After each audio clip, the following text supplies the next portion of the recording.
Hi everyone, hello అండి, ఎలా ఉన్నారు? నేను మీ రామ్ యనమల. ఒక చిన్న పాయింట్ గురించి మాట్లాడదామని ఒక చిన్న సందేహం, డౌట్ ఉందండి. సో దానికోసం మాట్లాడదామని, ప్లస్ మీ అందరినీ నేను నా సందేహాన్ని క్లియర్ చేసుకోవాలి మీ ద్వారా అని. సో మీ వాల్యుబుల్ కమెంట్స్ కూడా నాకు కావాలి ఈ నా డౌట్కి. సో అండ్ ఈ point regarding Allu Arjun and issue, Allu Arjun Sandhya థియేటర్లో ఒక యాక్సిడెంట్ జరగడం.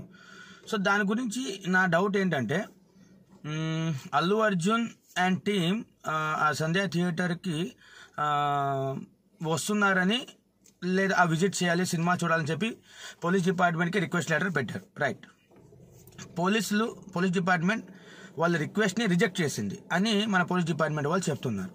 ఓకే, సో నా డౌట్ ఏంటంటే, నిజంగానే police department Allu Arjun and team ఆ రిక్వెస్ట్ని, పుష్ప టీంని పెట్టిన రిక్వెస్ట్ని రిజెక్ట్ చేసి ఉంటే ఖచ్చితంగా అల్లు అర్జున్ని వాళ్ళు థియేటర్ రాకుండా ఆపొచ్చు. ఇది నా పాయింట్.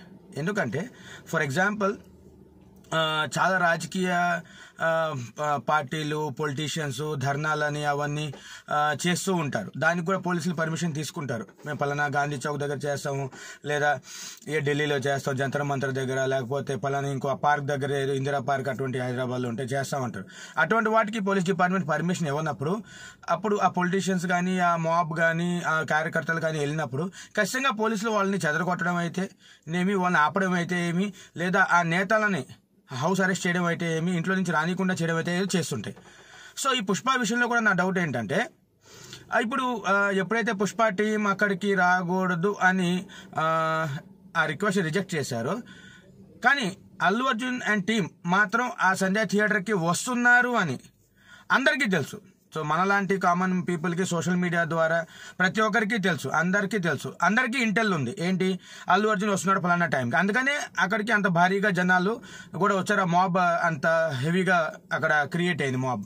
ఓకే, సో నా డౌట్ ఏంటంటే, వెన్ ఎవ్రీవన్, అందరికీ పుష్ప టీం అల్లు అర్జున్ థియేటర్కి వెళ్తున్నాడని మనలాంటి కామన్ పీపుల్ కూడా సోషల్ మీడియా ద్వారా అవ్వచ్చు, న్యూస్ ద్వారా కానీ మనకు తెలిసినప్పుడు, ఖచ్చితంగా పోలీస్ డిపార్ట్మెంట్కి కూడా ఈ న్యూస్ తెలిసినప్పుడు అల్లు అర్జున్ అండ్ టీంని, లేదా ఓన్లీ అల్లు అర్జున్ ఇంటి దగ్గర ఆ రోజే ఆపొచ్చు, లేదా అల్లు అర్జున్ని ఇంటి నుంచి సంధ్యా థియేటర్, ఆర్టీసీ క్రాస్ రోడ్ సంధ్యా థియేటర్కి వచ్చే దారిలో ఎక్కడైనా ఆపొచ్చు, లేదా వచ్చిన తర్వాత అయినా ఆపొచ్చు, థియేటర్లోకి లోపలికి వెళ్లకుండా ఆపొచ్చు, ఏమైనా చేయొచ్చు. కానీ ఇటువంటిది జరగల.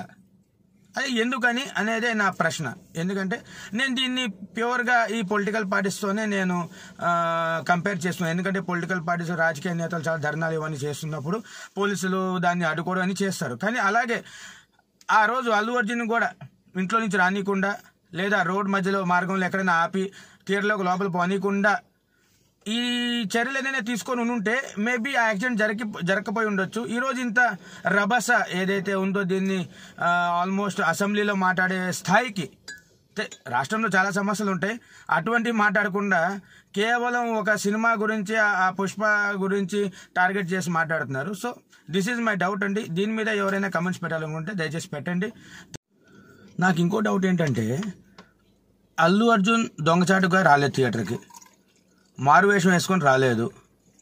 ఒకైనా డైరెక్ట్గా రైట్ రాయల్గానే వచ్చాడు, ఎక్కడైనా ఆపొచ్చు. కానీ అది జరగలేదు. మరి దేవుడికి ఎరక ఏం జరిగిందో. సో ఇది నా క్వశ్చన్, నా డౌట్ అంతే. దీన్ని నేను ఎవరిని బ్లేమ్ చేయడం కానీ, ఎవరిని విమర్శించడం అయితే లేదు. కేవలం ఇది నా సందేహం.